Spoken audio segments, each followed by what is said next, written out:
Hello, my buckos. Today I am going to be talking about embroidery things. Hello and welcome to Book Hoarding by Bianca. I'm Bianca. Today I'm going to go over basic embroidery 101 things.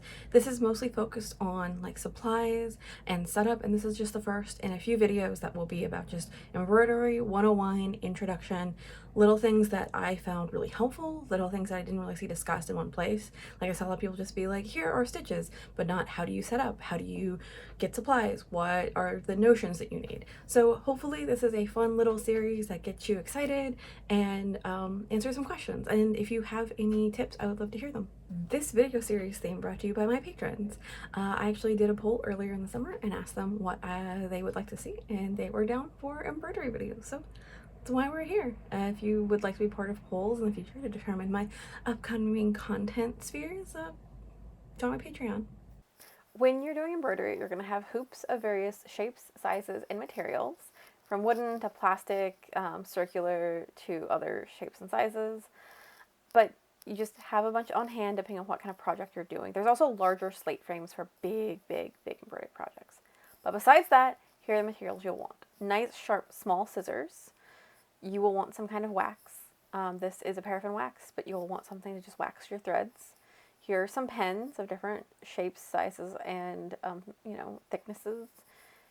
Make sure they're glass head. I'd say those are the easiest. Then you'll have threads. So in terms of threads, there's a lot to go over. But I'm going to start with the basics, which is you have your basic sewing thread that you use in your machine, you use for sewing garments. You will probably need that for embroidery projects for different reasons. Then you have your actual thread. So they'll come like this if you get them from the store. And that's a pretty standard way of getting them, and they'll have numbers on them for the colorways that are kind of universal, but not. It's just good to know that. But you can take them off of the packaging they come on, and then you can put them into your own little holders where there are little plastic bits. So I got this one on Amazon, this kit, and some of them came with the numbers on them already. So if I run out, I can replace them. You can even get blank ones of the plastic spools is the proper term. And that's really helpful. Along with those in this kit, I got a couple of thimbles. That one you can put on your finger. And this one you can also put on your finger, just in different places. Just depends on what kind of sewing you're doing and how comfortable you are. Needle threader, always very useful. Although if you watch my how to thread your needle videos, maybe not.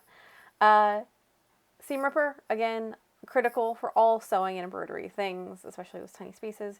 And then you also have your needles, which I'll go into detail more about the needles in different ways. But if you don't have the plastic spools, you can make paper ones. This is literally a little index card that I folded and cut little gaps into and just rewound thread on. So speaking of thread, let's talk about how we go about threading our needle and all that stuff. So you're going to unwind an amount of thread. I suggest, and this is like a thing I learned at different needlework schools, getting a length of thread, embroidery thread, whether it's this floss or crewel work, whatever. You're going to want to go to about your elbow. I go a little bit past because my arms are a little bit shorter, but you're going to want to go hold it in one hand and string through to your elbow and cut it off there. The reason being, if you get a super long piece of thread, just for going back and forth and doing like a piece that needs a lot of thread, your arm's going to get really tired and stretched out. It is just easier on your arm to work it that way. Now, this embroidery floss is going to have 6 strands in it. Typically, patterns will tell you how much you need. It's going to be typically 2 to 3, like for cross stitch and other things like shading. So you're just going to grab couple of those threads and pull them apart. Obviously, you're not going to do it at a table like I did where I had a ton of stuff under me that would catch on this, but that's how you do it. You just pick them apart and you slowly pull away the strands. And again, having the shorter strand that's just to your elbow makes that a lot easier. Now, there's a ton to be said about the different kinds of needles that are used for all the different kinds of embroidery and different parts, but you can see that the hole is the eye, and then the tip there is blunted. So this is a very common one. It's used, I think, a lot for the most basic embroidery things. There are going to be needles that are sharper. Typically, if you see that big eye of the needle, that means it's probably a crewel work needle. And then sharper ones are just going to be kind of embroidery, generic embroidery ones. There's going to be thinner ones as well for different purposes, but that's just, there's a lot to be said for all the needles. But here's how you can thread your embroidery floss through this. You can use a good old threader where you just put the wool wire through the eye and you pull through, and there you go. Needle is threaded. Wonderful. But there's another way, which is my new favorite way, and I learned this at the Royal School of Needlework, and it has changed how I sew. So you use the needle itself, you loop the thread over it, and then you pinch down, and then you roll the eye over that pinched loop between your fingers. And boom, it goes in. This is my favorite new to me, way to thread a needle. It works so well for embroidery floss and for other threads. And then you can wax your stuff if need be. But it takes a little bit of practice to get right, but it is my new favorite way to thread my needles because it's just less finicky. I'm not going to talk a ton about crewel work wool, but here is some Appleton wool that I got from my class at the Royal School of Needlework.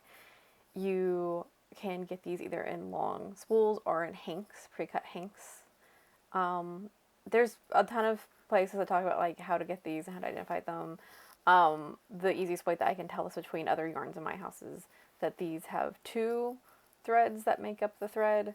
So I don't know if that helps you, but there you go. I used these in class as 1 thread, so I didn't separate these like you do the embroidery floss, but these are a thread that you will use in like embroidering spaces and projects. So that's just an FYI. There's other threads too, but this is a fun one.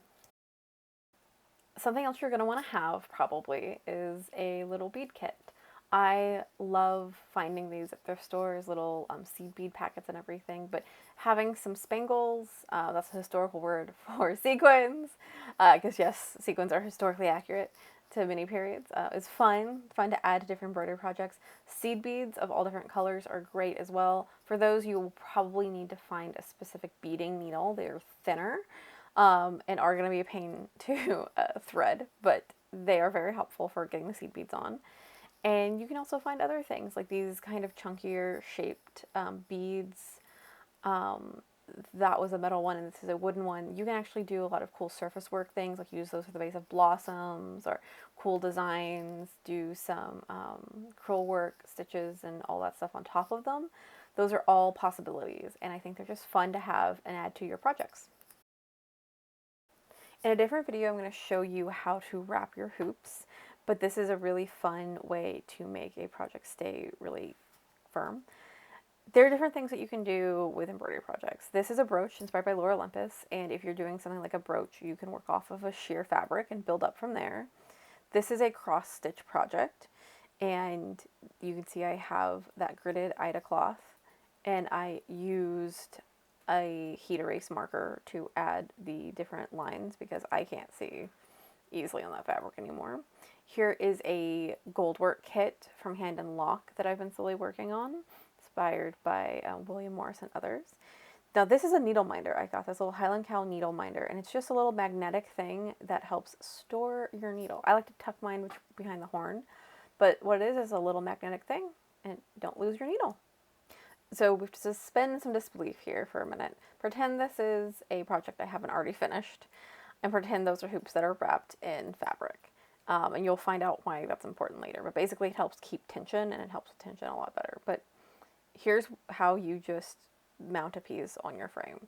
You have the frame part, the hoop with the metal on it, and you need to loosen that. And then you're going to lay this over your piece. You can see that I already put the piece over the other hoop.